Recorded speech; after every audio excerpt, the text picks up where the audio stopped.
नमस्कार दोस्तों, स्वागत है आप सभी का एक बार फिर से 7 मिनट ट्रिक्स यूट्यूब चैनल पर। मैं अंकित गुप्ता करता हूं आप सभी का स्वागत।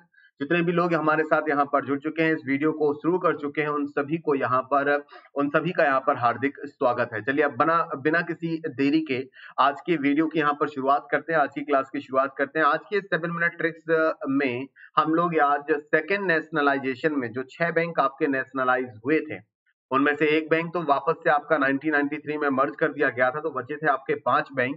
तो 1980 में जो आपके बैंक नेशनलाइज हुए थे, उन सभी बैंकों के नामों को याद रखने के लिए एक छोटी सी ट्रिक मैं आप सभी के साथ यहाँ पर साझा करूंगा। भारतीय बैंकिंग सिस्टम की बात करते हैं तो भारतीय बैंकिंग सिस्टम का नेशनलाइजेशन आपका 2 बार हुआ है। फर्स्ट टाइम जब हुआ था तो वो तारीख थी आपकी 19 जुलाई 1969, जहां पर 14 बैंक्स को नेशनलाइज किया था। 14 banks were the nationalise with the minimum capital of 50 crore, यानी कि 14 उन बैंक को नेशनलाइज किया गया था जिनकी मिनिमम कैपिटल आपकी 50 करोड़ रुपए थी। और ऐसे बैंक कितने थे? 14 थे। इसी तरह से भारतीय बैंकिंग सिस्टम का जो दूसरा नेशनलाइजेशन हुआ था वो 15 अप्रैल 1980 का हुआ था।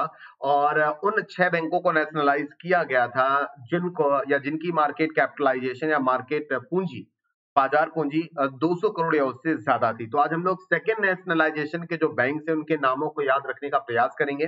कई बार इसके एग्जाम में क्वेश्चन पूछा जाता है कि इनमें से कौन सा बैंक आपका सेकेंड नेशनलाइजेशन में नेशनलाइज हुआ था। ये बैंकिंग का इतिहास है और यहाँ से क्वेश्चन बनते हैं, तो आपको ये ट्रिक वहां पर याद रखने में मदद करेगी। और साथ ही साथ अगर क्वेश्चन ये पूछा जाता है कि इनमें से कौन सा बैंक 1969 में नेशनलाइज हुआ था, तो बट ऑब्वियस है कि वहां पर जो भी ऑप्शंस आएंगे उनमें से 1980 और 1969 के बैंकों का नेम होगा।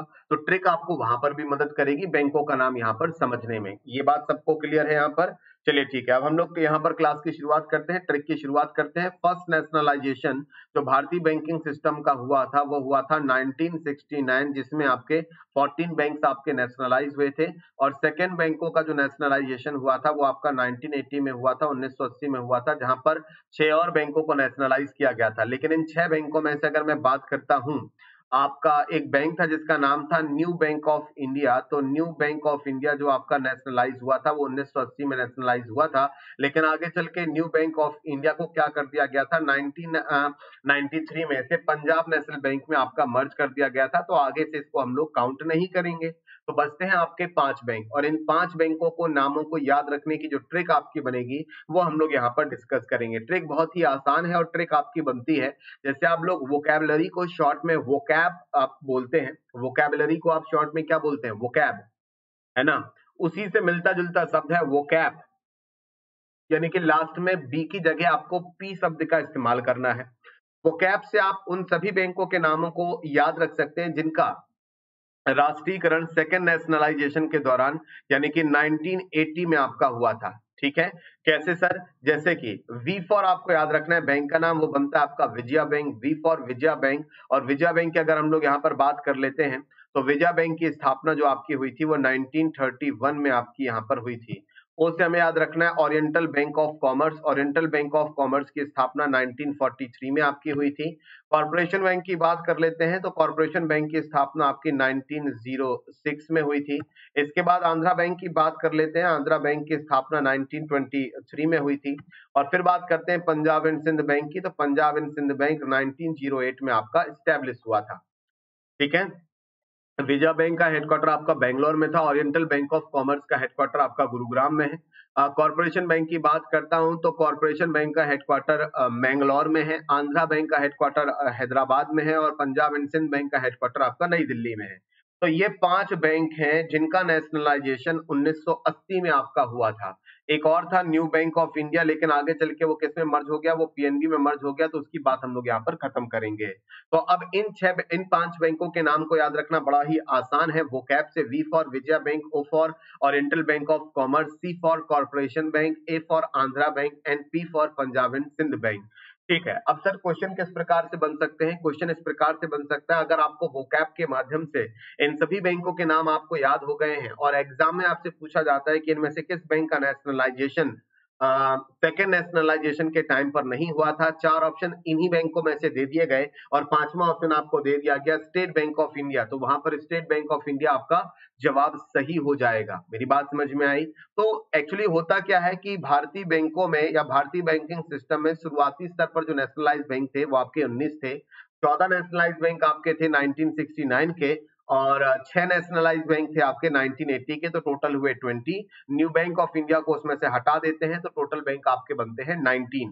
तो इन बैंकों के बारे में क्वेश्चन लगातार पूछता रहता है, तो अब आपको क्या करना है, बस ये 5 बैंकों के नाम याद रखने हैं और इनके अलावा जितने भी बैंक आपके रहे हैं वो सभी आपके फर्स्ट नेशनलाइजेशन के नेशनलाइज बैंक आपके यहाँ पर बनेंगे। उम्मीद है आपको ये ट्रिक समझ में आ गई होगी, तो मुझे कमेंट बॉक्स में लिखकर जरूर बताइएगा कि वोकैप नामक ये ट्रिक आपको इन 5 बैंकों को याद रखने में मददगार साबित हुई, क्योंकि याद रखने वाला कुछ है ही नहीं, आसानी से इसको हम लोग यहाँ पर इन माध्यम से यहाँ पर याद कर सकते हैं। इसी तरह की शॉर्ट ट्रिक्स को पाने के लिए और जीके की और अलग-अलग ट्रिक्स को पाने के लिए हर संडे आप मेरे साथ यहाँ पर हर संडे एक वीडियो मेरे द्वारा आप सभी के लिए यहाँ पर शेयर किया जाता है और आप हर संडे एक वीडियो का यहाँ पर आनंद उठा सकते हैं और एक जीके ट्रिक आप लोग यहाँ पर देख सकते हैं। क्लियर है आप सभी को? ठीक है। साथ ही साथ अनअकैडमी पर भी आप मुझे फॉलो कर सकते हैं। अनअकैडमी पर मुझे फॉलो करने के लिए आप एसएससी सेक्शन में जाकर एसएससी सेक्शन पर जाकर आप लोग सर्च कर सकते हैं अंकित गुप्ता, नाम वहां पर सर्च करेंगे आपको मेरा प्रोफाइल मिल जाएगा। आप प्रोफाइल को फॉलो करेंगे तो आपको मेरे हर वीडियो आपको वहां पर मिल जाएंगे और मेरे हर वीडियो का नोटिफिकेशन आपको मिलने लग जाएगा। इसके अलावा अगर आप किसी भी पर्टिकुलर एग्जाम की तैयारी कर रहे हैं, कोई भी एग्जाम हो आपका टारगेट और उसका लेना चाहते हैं आप प्लस सब्सक्रिप्शन और उसके लिए आप चाहते हैं डिस्काउंट, तो अनअकैडमी पर जाकर आप वहां पर प्लस कोर्स को ज्वाइन कर सकते हैं। डिस्काउंट के लिए आप रेफरल कोड यूज कर सकते हैं टारगेट 10, लेकिन टारगेट और 10 के बीच में आपको स्पेस नहीं देना है। टारगेट 10 आपको एक साथ ही यहाँ पर लिखना है। अनअकैडमी पर कोई भी एग्जाम हो आपका टारगेट, किसी भी एग्जाम की सब्सक्रिप्शन या किसी भी एग्जाम की प्रिपरेशन के लिए आप लेना चाहते हैं प्लस कोर्स, तो आप टारगेट 10 कोड का यहाँ पर इस्तेमाल कर सकते हैं। इसके अलावा मेरे द्वारा आपको कंप्लीट हिस्ट्री का कोर्स इस समय चलाया जा रहा है। रात 10 बजे से लेकर 11 बजे के बीच में आप कंप्लीट हिस्ट्री का कोर्स, एक तरह का थ्योरी कोर्स है, आप इसे ज्वाइन कर सकते हैं टारगेट 10 कोड का इस्तेमाल करके। और आपने अभी तक अगर 7 मिनट ट्रिक्स यूट्यूब चैनल को सब्सक्राइब नहीं किया है तो इसे सब्सक्राइब कर लीजिएगा। वीडियो पसंद आए तो लाइक कीजिए, मित्रों के साथ शेयर कीजिए और सब्सक्राइब करने के बाद बेल नोटिफिकेशन को प्रेस कीजिए ताकि आपको हर वीडियो का नोटिफिकेशन मिलता रहे। तो इसी तरह की और शॉर्ट ट्रिक्स के साथ मैं आपके साथ अगले संडे आप सभी के साथ यहाँ पर जुड़ूंगा। आज के लिए इतना ही। Thank you everyone.